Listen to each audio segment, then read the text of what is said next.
So, do you think if we saw someone smoking, maybe do you think it's same with eating healthy food? You should grab his hamburger and throw it out and tell him you can't eat it, it's bad for you. That is so smoking. Could you just grab it from him? No! I may grab it and eat it. I think using alternative assessments has a lot of benefits because it tests what the students can do with the language, perhaps more accurately than most pen and paper tests. Learning to lead a discussion teaches them what a discussion is, what is the shape of a discussion, teaches them really to anticipate what might come in a discussion. And so that's really the goal, is to make them excellent discussion participants. This group discussion for me is very interesting, and this is challenging for me because this is my first time to take part in the group discussion. Group leader and the discussion program in our AEI is really special because when I was in China, I don't know there is a lessons form like this. It's really good for students to develop their skills. They don't necessarily need the skill of discussion leading very often in their academic careers, but they need to be able to be excellent discussion participants. As a group leader, I have to organize how my group member discuss with each other, and I have made some outline I have to follow my steps and try my best way to let all of the students be speaking. So it's really good for my English skill. Today our topic is how can we reduce the problem of increasing population. So I have a question first. If there are too much population in your country or your city, so do you want to move out, or you will think about the problem and want to solve it. So if you want to move out, raise your hand. Jinko. And so you guys want to solve the problem. Why you want to move out? The steps on a given day when we're discussing are basically set up and go. Divide the groups, remind them their goals, and set them off to go. Do you remember what your goals are? Let me remind you about your goals. One is to be clear, and if it's not clear, to help make it clear. One is to include everyone, make sure everyone speaks and about equally. Help people respond to each other, not only to you, and keep track of time. So our next discussion leader is Frank. Frank has his topic. Do you know the time, Frank, right now? Okay, so 15, it's okay if it goes over 15 minutes a little bit, as long as it's less than 20, but it should be at least 15 minutes, okay? Go ahead. Hi everyone. Today our discussion question is, whose fault is it when citizens eat unhealthy food? We've talked a lot about the skills for discussion leading, especially at the beginning of the term. We do some activities where I lead a discussion and students watch what I do and comment on what I do. We do some activities where students work on gambits for discussion participation and discussion leading. And we talk a lot about what the moves are in a conversation, about introducing, about starting with easy questions and moving to deeper and deeper questions. We talk about gathering information, controversial opinions, analysis, and solutions, and moving through those steps of a conversation or discussion. How about you, Heya? Do you agree with Christy? I think companies try to give healthy food because if people stop eating fast food, they can't earn money. Parents should aware their children that fast food is unhealthy for them, and it's hard to stop their children from eating fast food.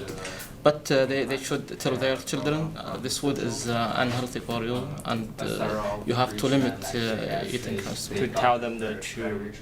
The fast food is unhealthy for you. Yeah, I think this is a good practice for me because really I need to improve my speaking. You know, the speaking is very important category for learning English. So having discussion for a long time in one topic, I think that will improve my speaking. I assessed this activity with a rubric. The rubric basically covers the same things I mentioned about the goals. It asks about how was the topic introduced, was the discussion leader clear, was everyone included, how was the interaction among participants in the group, and about time management and the conclusion. Yes, we have this policy in China. So you guys are Chinese, right? So do you think that this policy is good for our population problem, to solve this population? I know they have the right to have as many as children they want. I think this policy has many effects, both positive as well as negative. I assess it basically by listening and making notes, and then coming back and assessing at the end, and also using the peer assessments that the students fill out. Okay, everybody, I have a little feedback form for Abby. It's not like grading, but it helps me see what your experience was of the discussion. 4 means good, 5 means amazing, 3 means, oh, okay. Okay, so go ahead and fill that out just for a few minutes. Please write something, at least one sentence under other comments, and then I'll collect those papers. I use peer assessment for a few reasons. One is that it simply helps me to assess more accurately. One challenge for me in this activity is that I need to have 2 groups discussing at once. So of course I'm 100% on listening to 2 things at once and taking notes on 2 things at once. But then I get to look at the assessments that the peers have given each other and kind of complement my own assessment and my own noticing with that information. And then of course, in the same way that learning to lead a discussion helps them make them better discussion participants, I think that assessing each other's discussion leading has really nice watchback, so to speak, in helping them apply what they see in someone else's discussion leading to their own future experience of discussion leading. You know, I just learned, from the group leaders, how to lead a discussion like that. Actually, they did well, yeah, and that will help me in the same when I lead the discussion. It can be challenging to use peer assessment because you have to take with a grain of salt what the peers say. When I see one that just says 5, 5, 5, 5, 5, good job, I think, okay, well that person was probably happy and that person is maybe not doing the best job of peer assessing. So there's some training that needs to happen for quality peer assessment. Some clarification or norming, if you will, even though it's norming light for the students, but just saying what is a 5, what is a 4, what is a 3. A 5 is amazing, a 4 is really good. You can give your classmates 4s. That shows they're really good, and you can show where they were wonderful and where they were good and where they were a little bit good, So encouraging them to give some differentiation within the categories. Because I just saw many students give me some recommendation is really good because I cannot focus on my mistake. So they give me the recommendation I can improve, focus on the problem, and I cannot see it. This is useful because different people can focus your different parts.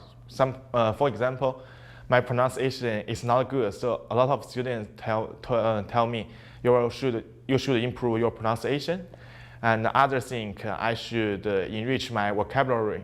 So this is all useful for me. That I can learn from good students, not only from the instructors. Sometimes I get a new vocabulary from them. Also, I know new skills from other students. I think so. I always learn from good students. Grading tests can be really easy, depending on the test, right? Grading, discussion leading, or other kinds of alternative assessments can be really hard depending on how you do it, but I think it doesn't have to be really hard. I think that if the rubric is clear and simple, and then it can be easy. And of course, it's a process of making the rubric clearer and simpler and getting to exactly what I want. Conclude yet, the cooking way and the number of the nutrition are the main points that we determine what kind of food that we can eat. So most of you guys think that the testy and the healthy are, we need to both focus on it. So that's all. Thank you. Basically, English is a tool that they're going to use to communicate, to acquire knowledge, and so on. So we want to test their ability to use the tool, not their kind of declarative knowledge about the tool, right? So I think alternative assessments are more suited for testing their ability to really make use of English to communicate. I think language is a skill. It's not really like a kind of knowledge. And if this is a skill, we have to practice it and practice in our life, in our activity, everything.